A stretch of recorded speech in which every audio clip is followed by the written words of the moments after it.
Good morning बच्चों। क्या Lakkam memorial CBSE school Mudhol आपका स्वागत करता है। बच्चों, पिछले कक्षा में हम स्मृति पाठ पर हम चर्चा कर रहे थे। लेखक जी श्री राम शर्मा द्वारा लिखित स्मृति पाठ। तो उसमें बच्चों आप कल पिछले कक्षा में देखे हो, लेखक जी जिस तरह वो चिट्ठियों को उन्होंने डाक खाने में जाने के लिए डालने के लिए जा रहे थे, तो उस समय उन्हें बचपन की याद आ गई। मतलब तो उस रास्ते में वे बचपन में क्या करते थे, स्कूल जाने के लिए उसी रास्ते से जाते थे। और साथ ही उस रास्ते में एक कुएं था, ठीक है। तो उसमें अनेक तरह के खेल खेलते थे उन्होंने। मतलब तो गांठ फेंक कर, ठीक है, गांठ मतलब एक पत्थर जैसा चीज, ठीक है, डेला फेंक कर उन्होंने, तो उसमें एक बहुत बड़ा सांप था। वह इन्होंने जिस तरह गांठ फेंकते हैं उधर वे पुरस्कार करता था। तो वह बचपन में इन्होंने इस तरह करते थे। लेकिन अब अपने छोटे भाई के साथ मक्खनपुर जाते समय फिर वही याद आ गए, उसी तरह करने लगे। उन्होंने चिट्ठियां कहाँ रखे थे, सर के टोपी में रखे। जब उन्होंने एक हाथ से टोपी बाहर निकले तब चिट्ठियां चक्कर मारते हुए कहाँ गिर गए, कुएं में गिर गए। उसे पकड़ने के लिए हो या वापस लेने के लिए बहुत कोशिश किए, लेकिन वे चिट्ठियां हाथ नहीं लगी, सीधा जाके कहाँ गिर गए, कुएं में गिर गए। यहाँ तक हम बच्चों पिछले कक्षा में चर्चा किए हैं। आइए तो आज आगे लेखक जी का हालत क्या होता है, इधर आप देख सकते हैं बच्चों। इस चित्र पे पेज नंबर 10, तो एक चित्र है, उसमें लेखक जी एक हाथ में टोपी है। टोपी उन्होंने बाहर निकलते ही, मतलब सर से टोपी बाहर निकलते ही सभी चिट्ठियां क्या की है, तीनों चिट्ठियां कुएं में गिर गए। ये लेखक जी और लेखक जी के पीछे उनके भाई हैं, ठीक है। आइए देखेंगे आज आगे क्या होता है। कुएं की पाट पर बैठे हम रो रहे थे, छोटा भाई डाड़े मारकर और मैं चुपचाप आंखें डबडबाकर। देख लो, छोटे भाई मतलब डाड़े मारकर, इसका अर्थ क्या होता है, डाड़े मारकर मतलब जोर जोर से रोना, ठीक है।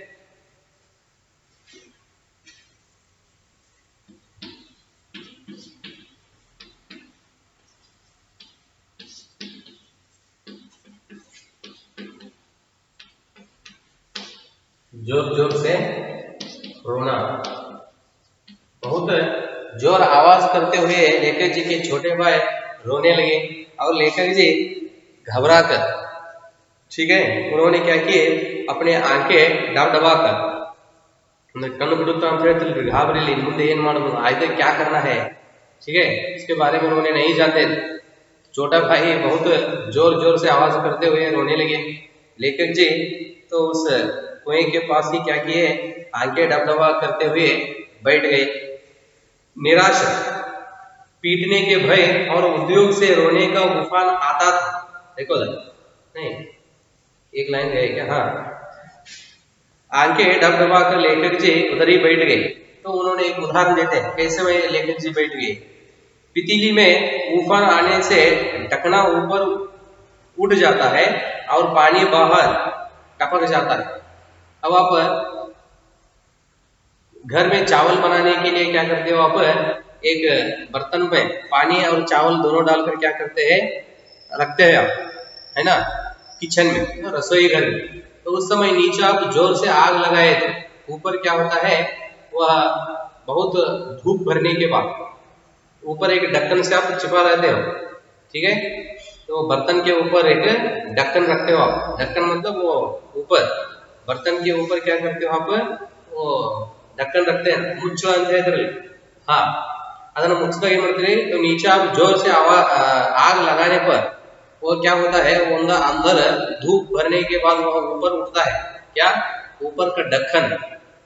तो उसी तरह लेखक जी का हालत हो गए थे, ठीक है। जब आप चूल्हा पर वह बर्तन रखकर नीचे जोर से आग लगाने के बाद उस बर्तन का हालत क्या होता है, तो उसी तरह लेखक जी के आंखों से आंसू बाहर आने के लिए कोशिश करते थे, लेकिन ये पलके रेप्पे उस आंसू को अंदर ही क्या करते थे, वे बाहर आने के लिए नहीं छोड़ते थे। समझ में आ रहे ना? कहते हैं उन्होंने, देखो पितीली, पितीली मतलब, पितीला मतलब मटका, घड़ी के अंदर मटका, मड़ी के मटका, घड़ी के अंदर उफान, उफान मतलब उबाल, ಉಬಾಗ ಉಕ್ಕುವುದು ಅಂತ ಹೇಳ್ತಾರೆ. ಆಗಲೇ ಎಕ್ಸಾಂಪಲ್ ಹೇಳಿದಾನೆ, ಜೋರಾಗಿ ಉರಿ ಹಚ್ಚಿದ ತಕ್ಷಣ ಆ ರೈಸ್ ಮಾಡ್ತಕ್ಕಂಥ ಸಂದರ್ಭದಲ್ಲಿ ಉಕ್ಕಿ ಹೊರಗಡೆ ಬೀಳ್ತದೆ ನೀರು, ಉಬಾಲ್. ಢಕ್ನ, ढक्कन, मुच्छा मेलगड़े. पतीली में उफान आने से ढकना ऊपर उठ जाता है और पानी बाहर टपक जाता है. ठीक है. निराशा, पीटने के भय और उद्योग से रोने का उफान आता था. उफान मतलब उबला. ठीक है. उद्वेग इसका अर्थ दोनों तरफ से, तीसरा है ना, हाँ, बेचैनी या घबराहट. लेखक जी भी बहुत भयभीत तो हो गए, डर गए उन्होंने. देखो तो क्या कहते हैं, निराशा और पीटने के भय और उद्वेग से रोने का उफान आता था. पीटने के मतलब घर में भाई मारते हैं सोचकर. उद्वेग मतलब बेचैनी या घबराहट, दुख से वह बहुत मतलब घर में मारते हैं, इस तरह सोचकर दुख बहुत आता था. फिर भी क्या होता था, देख लो, उफान आता था. पलकों के ढकने भीतर भावों को रोकने का प्रयत्न करते थे. पलके मतलब ये आंखों के पलके हैं, वे क्या करते थे, वो आंसू को, समझ में रहे ना, रोकने के प्रयत्न करते थे, पर कपोलों पर आंसू लुढ़क ही जाते थे. आंसू क्या करते, फिर भी पलके उसे रुकने के लिए बहुत कोशिश करते थे, लेकिन आंसू बाहर आने से क्या करते थे वे, कपोलों पर, कपोला मतलब गाल,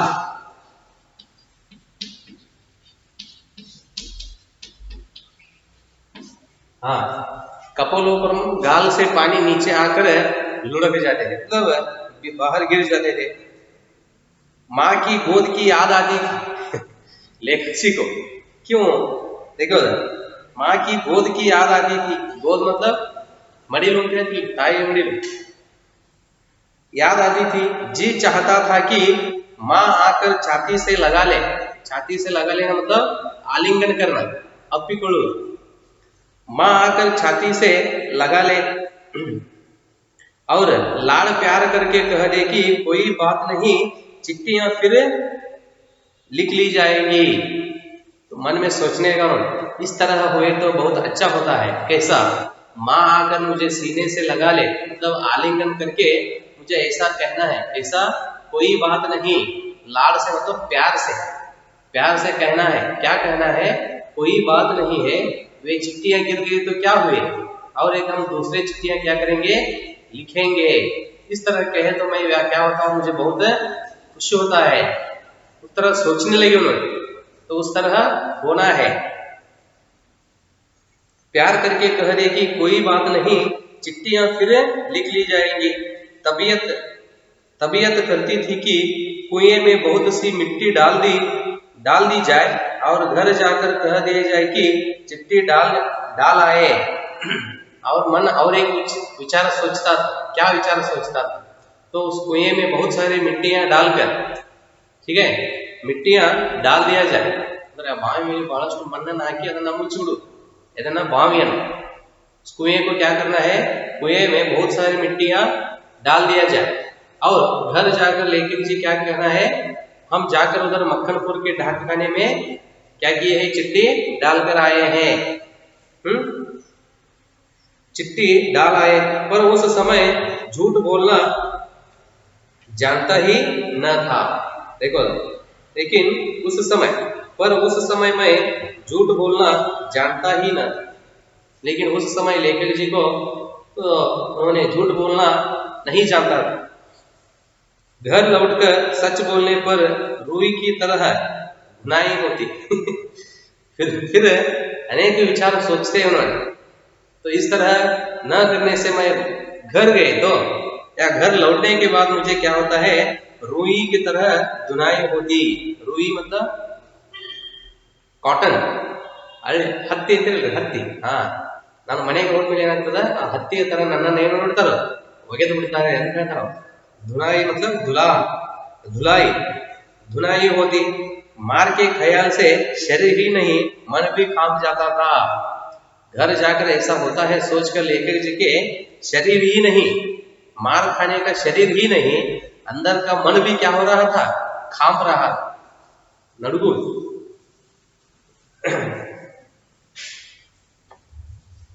मार के ख्याल से शरीर ही नहीं मन भी कांप जाता था। सच बोलकर पीटने के भावी भय और झूठ बोलकर चिट्ठियों के न पहुंचने की जिम्मेदारी के बोझ से दबा मैं बैठा सिसक रहा था। सिसकना मतलब धीरे धीरे रोना।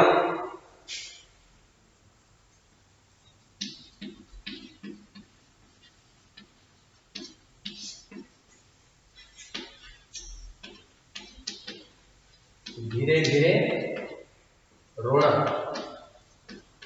देख लेखक जी की हालत क्या हो गई। सच बोलकर पीटने की भावी भय, समझ में रहे ना, सच बोलकर, घर जाकर मैं सच बोल दिया तो क्या होता है, घर में मारते हैं, उसकी भय से, और झूठ बोलकर चिट्ठियों के न पहुंचने की जिम्मेदारी के बोझ से, बोझ मतलब भार, जिम्मेदारी, लेखक जी पर एक जिम्मेदारी था, क्या, वह चिट्ठियां ले जाकर उन्होंने मक्कनपुर के ढाक खाने में डालने का जिम्मेदारी लेखक जी पर था। ठीक है, वह बोझ मतलब झूठ बोलकर चिट्ठियों के न पहुंचने, इन्होंने झूठ बोल दिए तो लेखक जी घर जाकर मैं मक्कनपुर के ढाक खाने में चिट्ठियां डालकर आया हूं, और कुछ दिनों के बाद भाई को वह पता चलता है, क्या चिट्ठियां उधर नहीं गए तो खबर क्या है, रहस्य लेकर भाई को समझ में आता है, तो उस समय फिर इससे भी हालत बिगड़ता है। तो इस तरह सोचकर झूठ बोलकर चिट्ठियों के न पहुंचने की जिम्मेदारी के बोझ से दबा मैं बैठा सिसक रहा था। ये दोनों की भार मतलब बोझ, तो इससे दबा कर ಎರಡು ಭಾರಗಳ ಕೆಳಗೆ ನಾನು ಸಿಕ್ಕಿಕೊಂಡು ಅವರ ಮನಸ್ಸು ಏನಾಗ್ತಾ ಇತ್ತು, धीरे धीरे रोना मतलब निधानವಾಗಿ ಏನು ಮಾಡಿದ್ರು, ಅಲ್ಲೇ ಕುಳಿತುಕೊಂಡು ಅಳಲು ಪ್ರಾರಂಭಿಸಿ। इसी सोच विचार में 15 मिनट होने को आए। इस तरह रोते हुए, इसके बारे में सोचते हुए, तो क्या करना है आगे या घर जाकर क्या कहना है, यह सभी विचार करते करते, मतलब इस सभी विषय के बारे में सोचते सोचते समय कितना हो गया, 15 मिनट हो गए। देर हो रही थी और उधर दिन का बुढ़ापा बढ़ता जाता था। देर हो रही थी मतलब समय उसी तरह घटता जा रहा था, और उधर दिन का बुढ़ापा बढ़ता जाता था। बुढ़ापा मतलब दिन ढलने लगा, मतलब शाम होने लगा, समझ में आ रहा है ना, समय गुजरने लगा, दिन का बुढ़ापा बढ़ता जा रहा था। कहीं भाग जाने को तबीयत करती थी। अंत में और एक निर्णय मन में सोच रहे थे, यह सब छोड़कर भाग जाना उचित है। तो इस तरह तबीयत सोच रही थी, कहीं भाग जाने को तबीयत करती थी। तबीयत मतलब तन, आरोग्य, तबीयत करती थी, पर पीटने का भय और जिम्मेदारी की दुधारी तलवार कलेजे पर फिर रही थी। देखो, तबीयत करती थी पर पीटने का भय, जिम्मेदारी की दुधारी, दुधारी मतलब वह अखंड प्रवाह,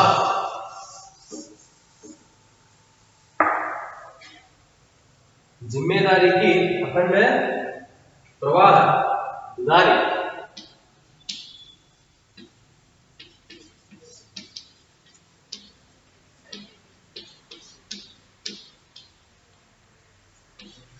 ठीक है, क्या हो रहा था, मन मतलब तबीयत कहां तो भाग जाने के लिए सोच रहा था, फिर पीटने का भय, तो ऐसा किए तो फिर क्या करते हैं घर में इससे भी ज्यादा तो उसका परिणाम बदलता है, पीटते हैं मारते हैं, तो उसकी भय और जिम्मेदारी की दुधारी, ठीक है।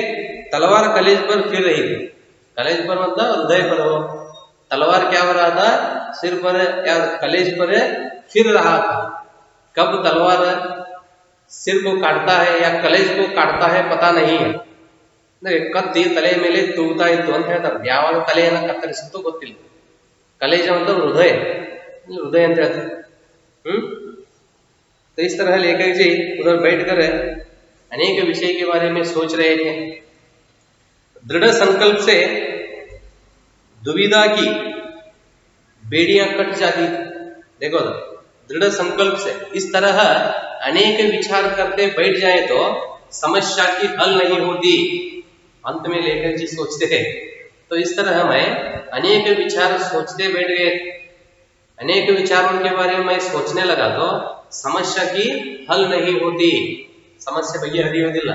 ಅದಕ್ಕೆ ಏನು ಮಾಡ್ತಾರೋ दृढ़ संकल्प से दुविधा की बेड़ियां कट जाती है. दुविधा मतलब संदेह, आशंका बोलते ना.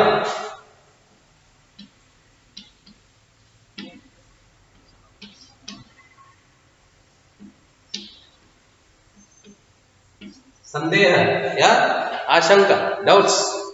दृढ़ संकल्प, संकल्प मतलब फैसला, निर्धार बोलते हैं ना, दृढ़ निर्धार, डिसीजन लेना. दृढ़ संकल्प से संदेह की बेड़ियां कट जाती है, मतलब मन में अब क्या अलग अलग आशंका आ रहे हैं, डाउट्स आ रहे हैं, यह सब क्या होते हैं दूर हो जाते हैं. इससे दृढ़ संकल्प लेने से बेड़ियां कट जाती है, मेरी दुविधा भी दूर हो गई. इस तरह मन में उन्होंने फैसला करते ही तो मन में क्या हुआ, संदेह थे, सभी संदेह क्या हो गए, दूर हो गए. कुएं में घुसकर चिट्ठियों को निकालने का निश्चय किया. देख लो अंत में उन्होंने एक फैसला किए. क्या फैसला किए, कुएं में घुसकर ಆ ಬಾವಿಯೊಳಗೆ ಇಳಿದು ಪತ್ರಗಳನ್ನು ತೆಗೆದುಕೊಳ್ಳುವ ಒಂದು ನಿರ್ಧಾರವನ್ನು ಮಾಡಿದರು. कुएं में घुसकर चिट्ठियों को निकालने का निश्चय किया. कितना भयंकर निर्णय था, ठीक है, खतरा, कितना भयंकर निर्णय था, पर जो मरने को तैयार हो उसे क्या. फिर लेखक जी कहते हैं तो उधर कुएं में गिरकर या कुएं में घुसकर चिट्ठियां बाहर लेने का निर्णय किए, फैसला किए. फिर और एक बात कहते हैं, जो मरने के लिए तैयार है उसे क्या, मतलब ಯಾವ ಸಾಯಲು ತಯಾರಾಗಿದ್ದು ಅವನಿಗೆ ಏನಾದರೂ ಏನು, जान देने के लिए तैयार है तो आगे क्या होता है उसके बारे में क्यों पूछना है, सोचना है. पर जो मरने को तैयार हो उसे क्या, मूर्ख था अथवा बुद्धिमत्ता से किसी काम को करने के लिए कोई मौत का मार्ग ही स्वीकार कर ले. बुद्धिमत्ता मतलब मंद बुद्धि से, अनपढ़ बोलते हैं ना, मूर्ख और अनपढ़ से किसी काम को करने के लिए कोई मौत का मार्ग ही स्वीकार कर ले. समझ में आ रहा है ना, मूर्खता से, मूर्ख और बुद्धिमत्ता मतलब मंद बुद्धि से किसी काम को करने के लिए कोई मौत का मार्ग ही स्वीकार कर ले. मौत मतलब मर जाना, और वह भी जानबूझकर, तो फिर वह अकेला संसार से भिड़ने को तैयार हो जाता है. जानबूझकर मतलब सोच समझकर, देखो, और वह भी सोच समझकर, तो फिर वह अकेला संसार से भिड़ने को तैयार हो जाता है. भिड़ना मतलब टक्कर,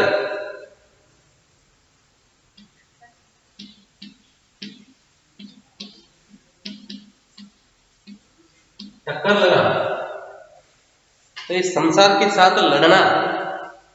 समझ रहे ना क्या कहते हैं उन्हें, और वह भी जानबूझकर, तो फिर वह अकेला संसार से भिड़ने का तैयार हो जाता है. सोच समझकर उन्होंने क्या करता है, इस संसार से मतलब इस दुनिया से उन्होंने टक्कर देने के लिए या उसके साथ लड़ने के लिए तैयार हो जाता है. और फल मतलब उसका प्रतिफल क्या मिलता है, इस तरह किए तो उसका प्रतिफल क्या है,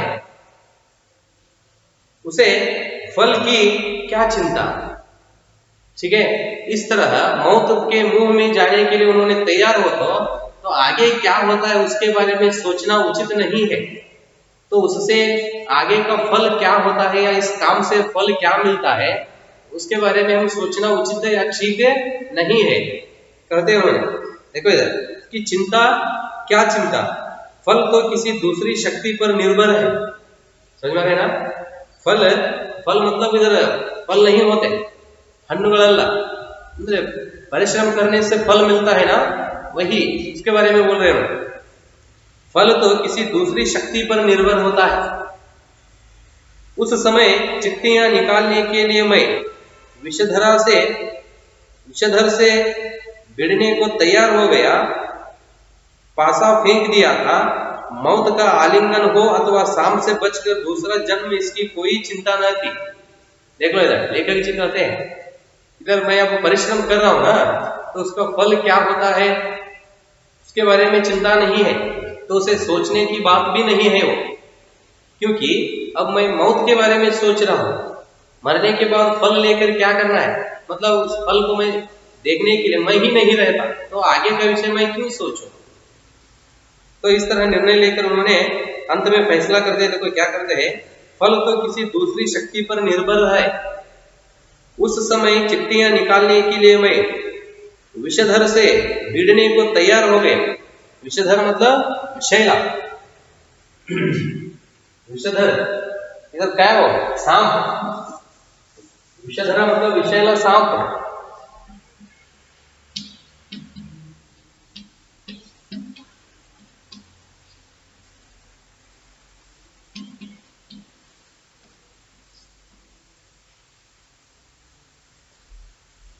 चिट्ठियां निकालने के लिए मैं विषैला से भिड़ने को तैयार हो गया। भिड़ना मतलब टक्कर लगाने के लिए, लड़ने के लिए, युद्ध करने के लिए। तो सांप के साथ या विषैला सांप के साथ मैं युद्ध करने के लिए तैयार हो गया। फांसा फेंक दिया। फांसा मतलब जाल, बलेयन ऐसे दे। फांसा फेंक दिया था। मौत का आलिंगन हो अथवा सांप से बचकर दूसरा जन्म इसकी कोई चिंता न। जब मैं जाल फेंक दिया हूं, ठीक है, मतलब सांप के युद्ध करने के लिए, लड़ने के लिए मैं जाल फेंक दिया हूं। मौत का आलिंगन हो, मौत का आलिंगन मतलब आलिंगन करना, इसका मतलब आपके हाँ गले लगाना। मौत के साथ मतलब मेरा मृत्यु हो जाए, मृत्यु हो जाए अथवा सांप से बचकर दूसरा जन्म इसकी कोई चिंता नहीं। तो हम उधर गिर गए तो मतलब घुस गए तो आगे क्या होता है उसकी चिंता नहीं करना। तो सांप को मारकर ऊपर आ जाए, नहीं तो मृत्यु होकर दूसरे जन्म या सांप से बचकर दूसरा जन्म इसकी कोई चिंता न थी। ठीक है, पर विश्वास यह था कि डंडे से सांप को पहले मार दूंगा। मन में एक भरोसा था, ठीक है, धैर्य था, विश्वास था। क्या विश्वास था? लेखक जी के हाथ में क्या था? एक डंडा था। लेखक जी वह डंडे पर भरोसा रखकर क्या कहते हैं, पहले मैं क्या करता हूं, इस डंडे की सहायता से सांप को मारता हूं, मार दूंगा, तब फिर चिट्ठियां उठा लूंगा। सांप को मारकर बाद में मैं क्या करता हूं, चिट्ठियां लेता हूं। बस इसी दृढ़ विश्वास के बूते पर मैंने कुएं में घुसने की ठानी। तो इस तरह लेखक जी क्या किए, लेखक जी ने एक दृढ़ संकल्प किए, मतलब उन्होंने एक दृढ़ धैर्य से, विश्वास से एक निश्चय कर लिए। तो हाथ में वह डंडा था, तो डंडे पर भरोसा रखकर उन्होंने क्या किए, तो एक फैसला की। ठीक है, ठीक है बच्चों, तो आगे लेखक जी क्या करते, कुएं में उतरते हैं या नहीं, ठीक है, उन्होंने चिट्ठियां लेते हैं या नहीं। तो आगे लेखक जी का हालत जिस तरह बदलता है, तो उस आगे का विषय हम अगले कक्षा में देखेंगे बच्चों। धन्यवाद।